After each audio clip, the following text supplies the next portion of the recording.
Lionel মেসির 10টা মাথা নষ্ট করার রেকর্ড আছে যেগুলো ভাঙা প্রায় অসম্ভব। চলুন দেখি 10টা এমন রেকর্ড যেগুলো ভাঙা তো দূরের কথা, কল্পনা করাও যেন দুঃস্বপ্ন। নাম্বার 1, ব্যালন ডিওরের পাহাড়। ভাই, মানুষ একটা ব্যালন ডিওর পাওয়ার জন্য জীবন দিয়ে দেয়, আর এই লোকটা নিজের ড্রয়িং রুমে সাজাইছে 8টা ব্যালন ডিওর দিয়ে। এই বছর মনে হয় আরেকটা পাবে, মানে আশেপাশে কেউ নাই। নাম্বার 2, এক বছরে 91টা গোল। 2012 সালের কথা নিশ্চয়ই মনে আছে।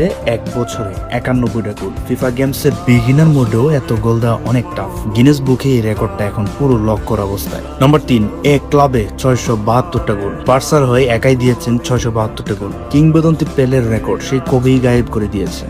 লয়্যালটি আর স্কিল, এই দুইটার কিন্তু সেই লেভেলের কম্বিনেশন। নাম্বার 4, এক সিজনে 73টা গোল। ইউরোপিয়ান ক্লাব ফুটবলে 2011 থেকে 12 সিজনে 73টা গোল। মানে তখন মানুষ কনফিউজ হয়ে গেছিল যে এটা কি মানুষ নাকি গোল দেওয়ার মেশিন। পয়েন্ট নাম্বার 5, লা লিগার এভারেস্ট। স্প্যানিশ লিগে 474টা গোল।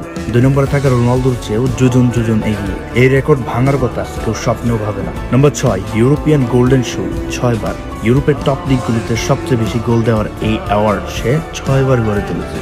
Just unreal. পয়েন্ট নাম্বার 7, অ্যাসিস্টের বস। শুধু কি নিজেই গোল করেছে?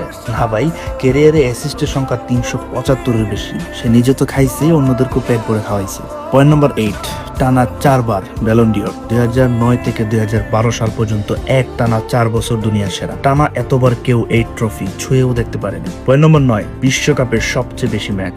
কাতার বিশ্বকাপে তো দেখলেনই, জার্মান লেজেন্ড ম্যাথাউসকে পিছনে ফেলে বিশ্বকাপে সবচেয়ে বেশি 26টারও বেশি ম্যাচ খেলার রেকর্ড এখন তার পকেটে। পয়েন্ট নম্বর 10, বিশ্বকাপের সবচেয়ে বেশি ম্যান অফ দ্য ম্যাচ।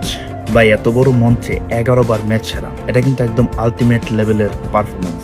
তো কি মনে হয় এই 10টা রেকর্ড কেউ অদূর ভবিষ্যতে কেউ ভাঙতে পারবে? কমেন্ট করে জানান কার কার সম্ভাবনা আছে। এমবাপ্পে, হল্যান্ড, নাকি অন্য কেউ, নাকি কেউই ভাঙতে পারবে না।